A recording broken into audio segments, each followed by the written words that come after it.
Hello everybody, in this video we see how to test and calibrate Tachometer Season 1-2. This is hardware revision 2.3, but it may apply to different revisions as well.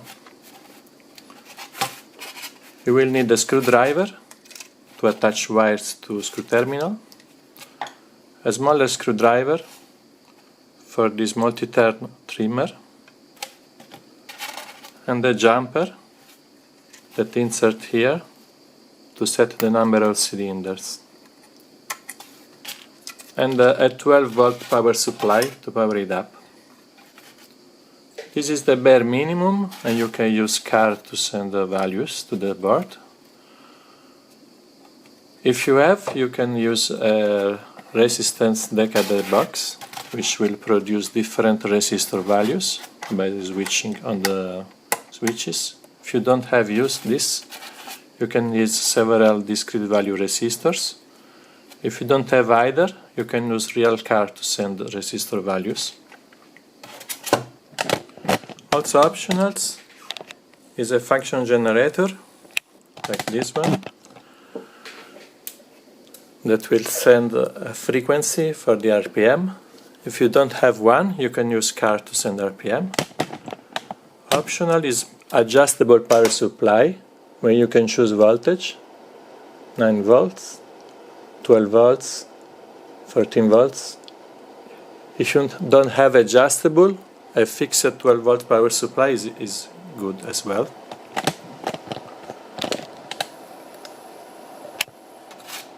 So let's start. I produced this PDF. You can download. I provide a link with the different things to test and how to calibrate them. So let's attach power supply. I use this cable with banana plug one side and bare wire on the other, but you can use any cable.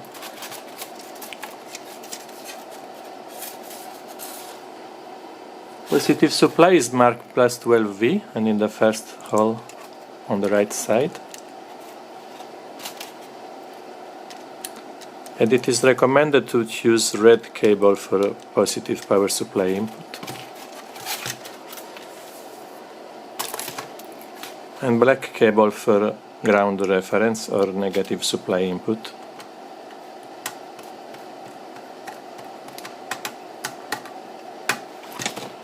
This is the touchable screw terminal. You can attach cables and then insert. It won't fit the other way, but pay attention to the order. First two from the right side are plus 12V and ground, and they are marked here on the board, plus 12V, G and D. So I'm ready to power up the board. I insert in the power supply 12 volts, like this. And this happens. Board powers up. The first thing to check is green backlight and yellow LEDs that light up. These are the yellow LEDs, and this is the green backlight. They should light up. If the board does nothing, check the fuse here. It is 1 amp fuse, 5 by 20 millimeters.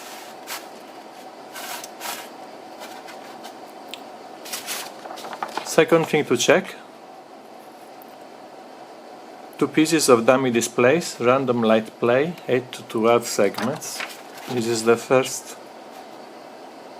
Oh, it's actually 3 to 12.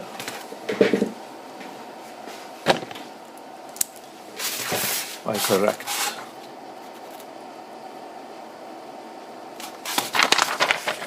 Three to 12 segments. These go up and down at random. They never go past 12 because it's all lit, and they never go below 3 because it would be sad to have little lights. So you can watch them for a while and see if they grow and go small from 3 to 12 segments. Alright, this is just light plays. Then we have car values. Car data. We have voltmeter, engine coolant temperature, oil pressure, and RPM, engine rotation per minute. The first three do not need calibration. The last one needs calibration. So let's start with voltmeter. It will show this value, empty bar from 10.5 volts, which is an under voltage condition. Here. Let's check. I'll reduce gradually here the voltage. You can see this one is voltmeter. Now is 4 segments, which is 12 volts. I reduce. When it goes off, we are 10.5 volts. I increase 1 segment, 3 segments, 4 segments. When I'm 4 segments, I'm at 12 volts. I increase.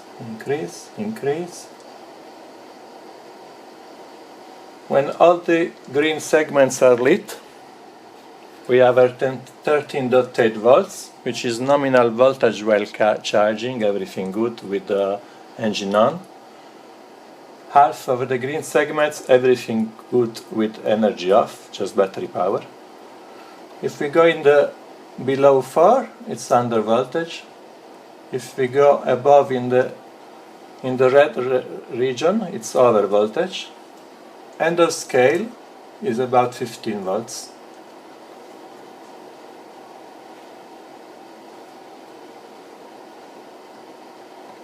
Let's go back to 12.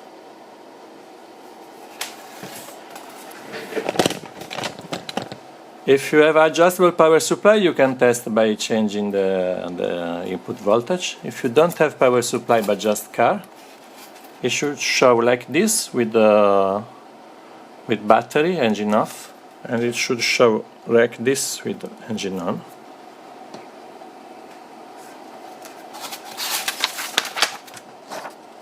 So as we said, start of scale 10.5 volts under voltage. Half of the green scale, 4 segments, 12 volts. Battery good at engine off. All the green segments, 8 segments, 13.8 volts. Engine on and charging the battery. We go in the red, all segments on. We are over voltage, 15 volts. So this is just to, you don't need to calibrate this, you just check if it works. Next car sensor is engine coolant temperature. This doesn't need calibration as well. It is a temperature sensor that sends a resistor value. It needs to be connected to the screw terminal marked EGT. It should be ECT, engine coolant temperature, but it was a typo that everybody uses nowadays. EG stands for engine, T temperature. It should be ECT, but everybody knows it as EGT. We have these reference values from the service manual. 1365 ohms for 100 Fahrenheit, 38 centigrade when motor is cold. Half scale, warm at 90 degrees Celsius, 200 Fahrenheit. End of scale, 55 ohms, 260 Fahrenheit, 127 centigrade Celsius degrees. Most cars run below 100 Celsius, like 90 Celsius, but this car is usually hotter, so 100, 110 is seen.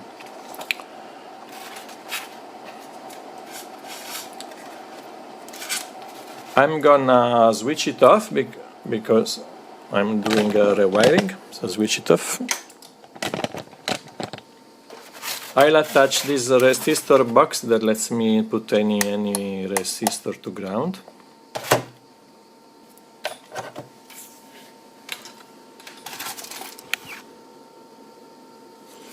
AGT is the first on the left.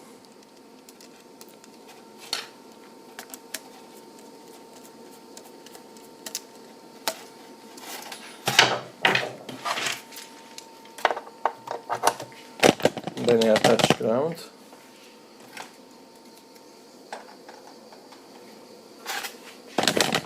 Now I can switch it on.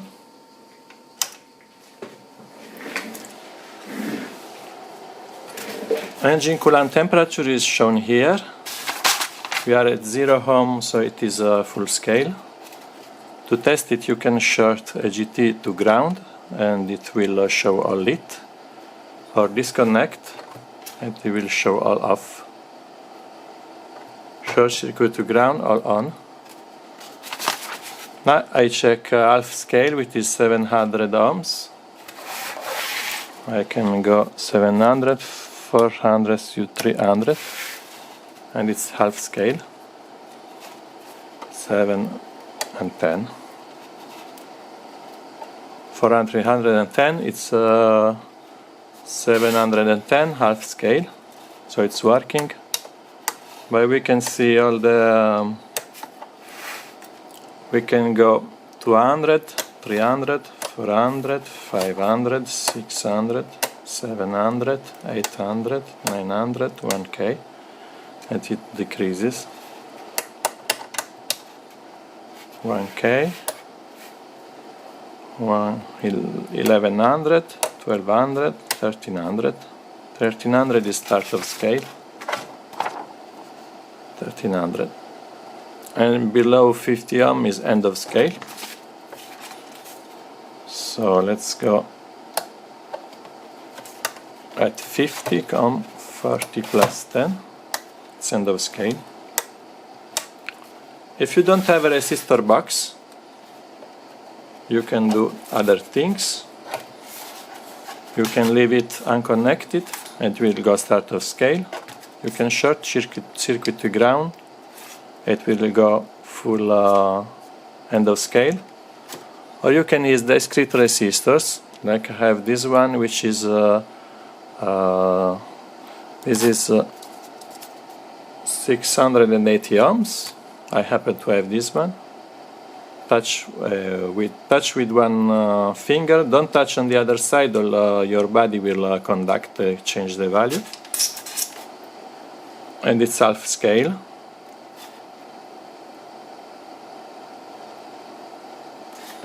Because 700 or 680, it's half scale. If you don't have resistors or a resistor box, just use your car.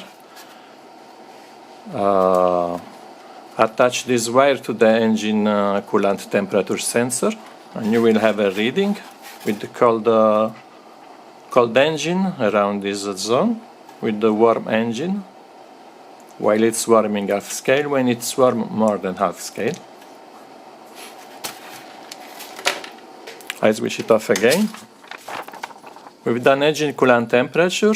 It doesn't need calibration, we just tested that it works. Then we go to oil pressure. Again, no calibration needed, we just test that it works. Here it shows the oil pressure on this couch. It goes for 10 ohms start of scale to 90 ohms end of scale, which corresponds to a pressure of 3 psi, 40 psi or 80 psi. You can expect 20 or 30 with min RPM, and no less than that. You can expect 15-20 with min RPM, or more 30-40 RPM with good RPM, 30-40 psi. So I detach from a GT screw terminal.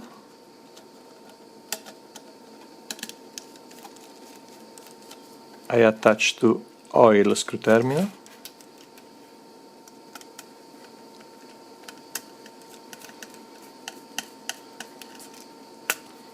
the second from the left.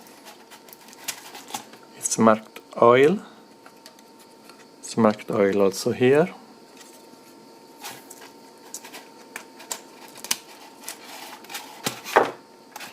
Switch it on. So I have the wire here, the blue wire. This is ground. When it is connected to nothing, it shows full scale. When it's short circuit to ground, it shows start of scale. So you can do this test. If you have a resistor box, you can check from 10 to 90 ohms.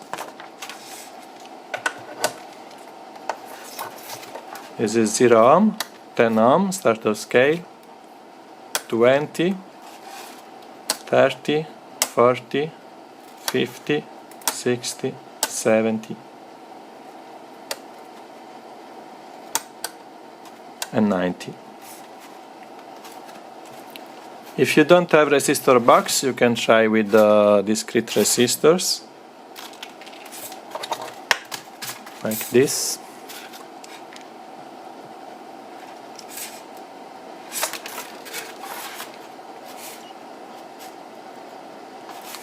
This one is 47 ohms, and it's about half scale reading. Don't touch both with hands, touch one with hand and the other one without your hand, otherwise your body will add resistance in parallel. So if I have 37 ohm, it should read half scale here. If you don't have resistor or resistor box, it's not a problem. You can do this short circuit testing with to ground, or attach your oil pressure sensor of the car on this wire into the board, and will show run here mean RPM and growing as you push the accelerator and give more RPM. It will increase oil pressure if the pump is working. I switch it off. So for now it was no calibration at all, just testing. Now we go to RPM, and this can be calibrated or not calibrated with this Voltmeter trimmer. It is calibrated at factory, so if you don't move it, it is already at the right place. Before moving it, double tap, check and triple check you are not doing something elsewhere, so you don't lose the factory calibration. Usually you don't need to use the trimmer, you just set your engine kind here. The cylinders of your motor, which could be V8 for 8 cylinders, V4 for 4 cylinders, or V6 for 6 cylinders. You see the numbers here, 6, 4, 8. The jumper is provided. If you have a V8, insert it here for 8 cylinders. If you have a V4, insert it here for 4 cylinders. If you have a V6, insert it here for V6. If there is no jumper, it defaults to V4. So no jumper or jumper here does the same. If you have V8 or V6, must insert the jumper.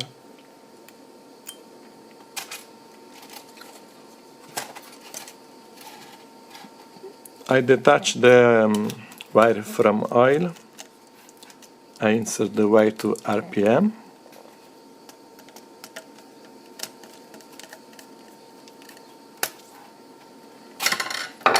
It's the third from the left, and it's marked TACH, Tachometer, TAC. That's RPM input. It's marked on the other side as well. TACH, Tacho. That's RPM reading. If you have a function generator, set it to 200 Hz and 9 volt peak to peak, square wave. I switch it on. Ground in common with power supply. And that's the output of the function generator. So on this wire now I have a 200 square wave, 9 volt peak to peak, generated from this generator. Switch it on. You should read 60 when it's at 200 Hz and on V4.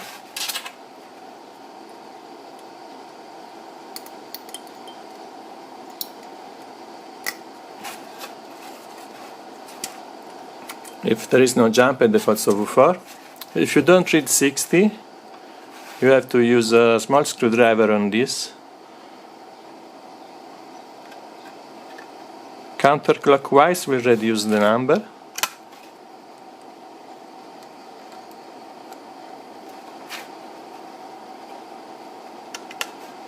And clockwise will increase the number. It is a multi-turn trimmer. Clockwise will increase, counterclockwise decrease. If you have a function generator, set it to 100 Hz, I'll read 60, and that's the calibration.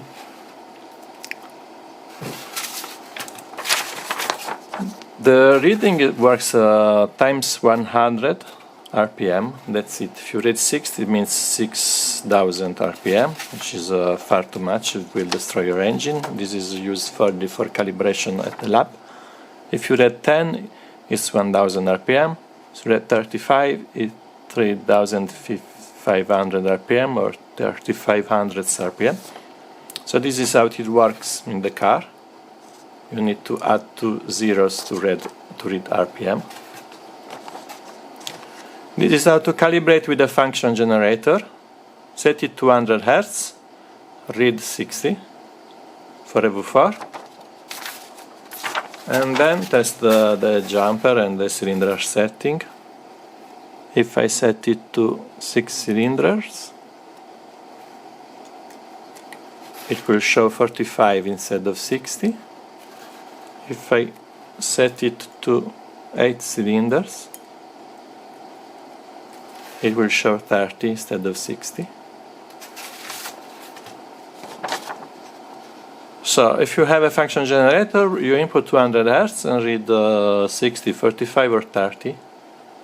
If you read different value, use the trimmer to adjust.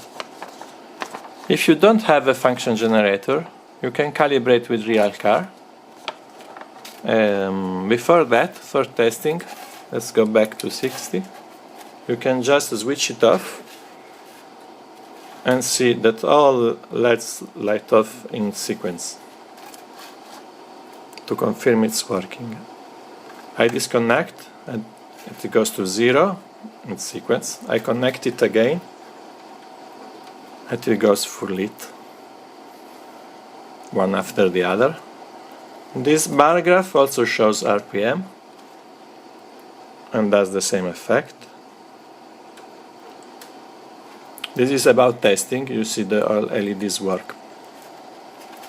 About calibration, if you don't have a function generator, you can use real car. Just mount the original instrument in your car and see what is the minimum RPM from your car. It can be 1900. For example, let's pretend it's 900. You know from the original car instrument. You know that your mean RPM from your car is 900. So attach this wire instead of a function generator.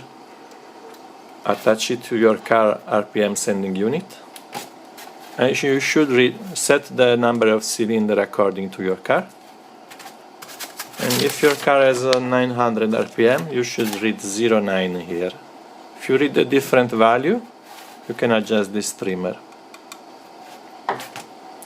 And that's all for testing and calibrating a Tacho electronic board. I did this correction and will post the PDF in a link. Thanks. I hope this helps. Thanks for watching.